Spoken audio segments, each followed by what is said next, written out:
With regard to Brazil, I would say that Brazil finds itself these days in a very, very positive situation. If one looks back at Brazil's story in the past few decades, it was characterized by very high levels of economic instability, even much more economic, financial instability than political instability. After all, after the end of the military regime in the mid-80s, Brazilian democracy is flourishing, it's extremely well consolidated.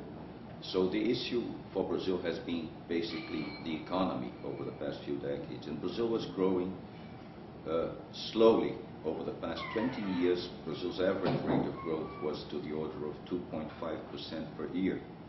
The remarkable thing is that in the past 2 years, the country has reached a higher plateau of growth of the order of slightly more than 5%. Of course, this is not spectacular if compared to the extraordinary rates of growth of China, for instance, but it is a very good result given the size and the maturity of the Brazilian economy.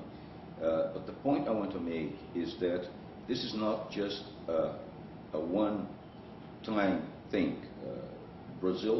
The Brazilian government has been very careful to put in place the foundations for sound, lasting, durable growth.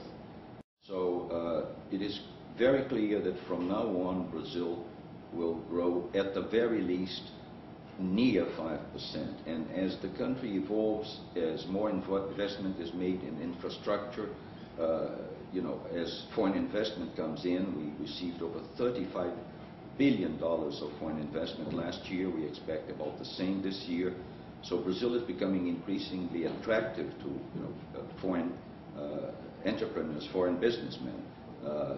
The Brazilian stock market is also one of the most promising in the world these days. So overall, I would say Brazil is now in a very, very good situation. I just saw the news that Peru has reached investment grade level, and Brazil is well on its way to the same status, which will enhance its image abroad even further. Of course, the country faces many problems, but say on the social area too, many very important, even I would say pioneering social programs and policies are now in place, very successful. So the good thing is that poor Brazilians are having their standards of living lifted.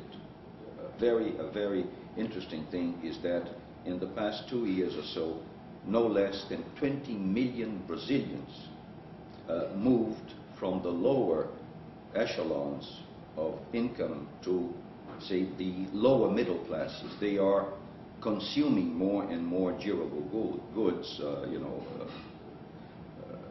refrigerators, TV, computers, and even cars are being sold in Brazil like, as we say, hot bread.